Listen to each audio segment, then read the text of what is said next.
Assalamu alaykum qarindoshlar. Qanday ahvolinglar? Mana bugun sizlarga yana bir xo'sh xabar yetkazaman. Bu qonun qog'oz bo'lib qoldi. Bir parcha qog'oz deb Xitoy tajovuzchilari mushundaq deb e'lon qilgan. Ham bizning ishimizdimi ba'zanlar shunday degan, mushundaq bo'lamdi deb. Yo'q, undaq emas. Mana bugun amili necha vaqtidimi Xitoy shundaq jazolarni berib, shundaq besim ishlatyapti.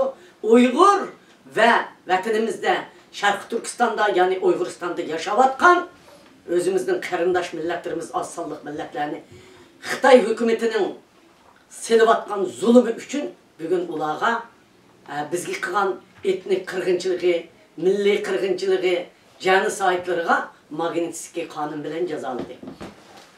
Jallod Chinchango va uning atrofidagilarga Amerika bilan dunyoga e'lon qildi. Mana anladыңlar, qarindoshlar, bu cho'ng xo'sh xabar. Bizning qonunimizning ijro bo'layotganligi. Boshlandik bu boshlanishi.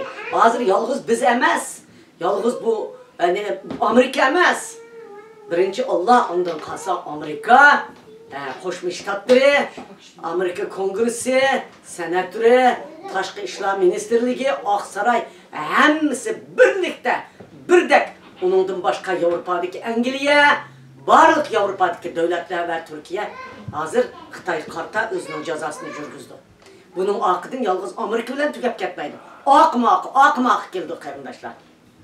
Rahmat Amerikaga, bo'libmi davlatning bosh kotibi Pompeo efendim her bir gapida Uyg'ur masalasi va vatanimizdagi har qarindosh millatlar masalasi, as-sonliq millatlar masalasi, kishilik huquqni dafsanda qilish qirg'inchilikqa qattiq zarba beryapti.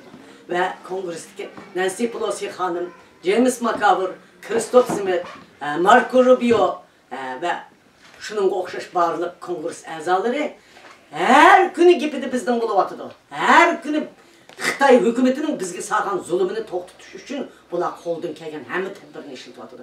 Mana bugun yana amaliy bir jazolashni e'lon qildi. O'zinglar ko'ringlar. Biz shuningga hammamiz tayyor turishimiz kerak. Biz qanday qilishimiz kerak? Sharq Turkiston va Uyg'uristonni mustaqil qilishdan boshqa hech qanday gapni og'zimizdan chiqarmasligimiz kerak. Chunki biz mustaqil bo'lmasak hayot qolmaydiganligimiz haqida biz sözümüzde, təşviqatımızda, birlikimizdə birinci Allah ondan qalsa özümüz məydimizdə kelib tayyorlik qilib turishimiz kerak. Rahmat sizlarga.